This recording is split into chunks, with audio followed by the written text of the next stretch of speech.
Some games can be exactly what they are meant to be and still be lacking. That doesn't mean that Hyrule Warriors Age of Calamity is a bad game or a waste of time. On the contrary, everything it claims to be is done quite well. Breath of the Wild prequel wrapped around the bones of a Dynasty Warriors game.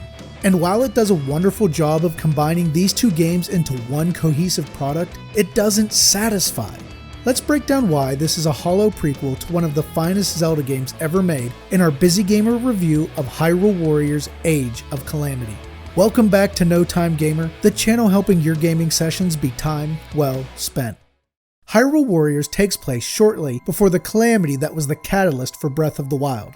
These are the days where the pilots for the Divine Beasts were chosen and the knight who would seal the darkness is revealed as Princess Zelda struggles to find her true power. Having played Breath of the Wild, this all makes perfect sense to me. But if you are coming into this game unfamiliar with that story, you better pump your brakes and go dump 60 plus hours into that masterpiece first. And this is a general problem for all of Hyrule Warriors. To get the maximum enjoyment out of the story, you have to be well versed in the Breath of the Wild lore and events, as this game spends a lot of time rehashing large plot points from that game. The entire plot of Hyrule Warriors is manufactured to get you to re-engage with the memorable characters and locations from Breath of the Wild. And this is all well and good, and somewhat expected in a prequel. But Age of Calamity fails to tell a compelling narrative on its own and feels like an extended version of the 12 Memories from BOTW. And the entire story is told via long cutscenes and brief narrations before and after each mission, and it provides little satisfaction from such a deep and rich lore. Now, the gameplay has some definite perks. The Warriors games are known for providing a ludicrous power fantasy as you mow down hordes of baddies with OP heroes, and Age of Calamity does not ruin that. And getting to play as Link, Zelda, Impa, the 4 pilots of the Divine Beast, and even more BOTW characters is good fun. Each character has different powers that give them a unique fighting style. This includes their use of the Sheikah Slate powers of bombs, stasis, magnet, and ice.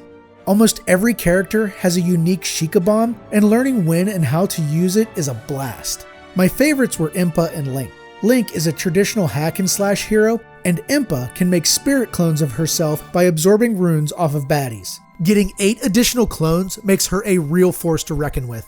Before every mission, you'll select your group of heroes. Some characters are pre-selected for the level and can't be changed, but 1 or 2 can be swapped out on almost every level. The missions, unfortunately, all have a very repetitive structure. You'll start off venturing into a fairly large map and clearing it of monsters and villains before AI captains fail or other arbitrary time mechanisms have passed. Next, you'll have a few objectives needing attention, and you'll need to command your allies to those objectives to complete them in a timely manner. With everyone in place, you hop between characters to take control and complete the objectives, which is usually clearing a specific area of villains. Of course, there is a boss fight at the end of almost every level, and these can be a fun challenge. To mix things up, there are missions where you get to control the Divine Beasts, and they are glorious, giving a massive boost to the power fantasy as you wipe out hundreds of enemies with each attack. The biggest issue with every mission is the length. Each mission takes anywhere from 20 to 40 minutes to finish. And there are no mid-level saves, so if your game gets turned off or closed before getting to finish it, you have to replay the whole level. This is extremely annoying as a busy gamer, as I had to play multiple missions over and over again because of life interruptions.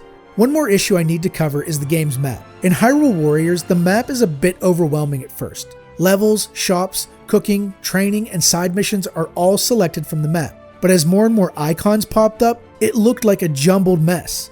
Even Ubisoft was getting jealous of all these icons.